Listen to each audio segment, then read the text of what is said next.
புதுச்சேரி கடலூர் இடையார்பாளையம் உள் வாங்கியதால் மீண்டும் போக்குவரத்து துண்டிக்கப்பட்டு சீரமைக்கும் பணிகள் முழு வீச்சில் நடைபெற்று வருகிறது.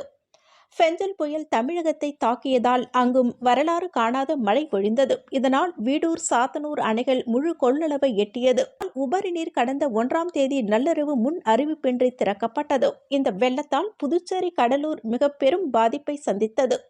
தென்பெண்ணை ஆற்றில் கடந்த 2ஆம் தேதி 1.5 லட்சம் கன அடி தண்ணீர் பெருக்கெடுத்ததால் தென்பெண்ணை ஆற்றின் கரையோர கிராமங்கள் நீரில் மூழ்கின. அன்று மாலை கடலூர் புதுச்சேரி சாலை நீரில் மூழ்கியதால் போக்குவரத்து துண்டிக்கப்பட்டது. இதனால் விழுப்புரம், நாகப்பட்டினம் புறவழிச்சாலை வழியாக போக்குவரத்து மாற்றிவிடப்பட்டது. வாகன ஓட்டிகள் புதுச்சேரி கடலூர் இடையே கூடுதலாக 10 கிலோமீட்டர் பயணம் மேற்கொண்டனர்.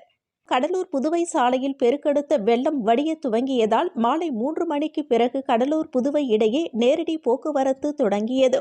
இந்நிலையில் இந்த சாலையில் டிசம்பர் 4ஆம் தேதி இரவு 10 மணிக்கு தவளக்குப்பம் அடுத்த இடையான்சாவடி ஓடைப்பாலம் உள் வாங்கியது. இதனால் புதுவை கடலூர் சாலையில் மீண்டும் போக்குவரத்து துண்டிக்கப்பட்டது.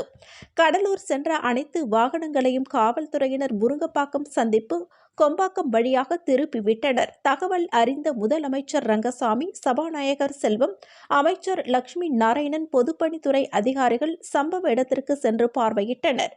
பாலம் உள் வாங்கியதால் எடுக்க வேண்டிய நடவடிக்கைகள் பற்றியும் அதிகாரிகளுடன் முதலமைச்சர் ரங்கசாமி ஆலோசனை நடத்தினார்.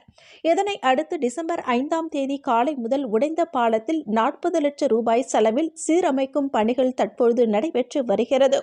புதிதாக 15 கோடி ரூபாய் மதிப்பில் புதிய பாலம் கட்டப்படும் என தொகுதியின் சட்டமன்ற உறுப்பினரான சபாநாயகர் செல்வம் தெரிவித்துள்ளார்.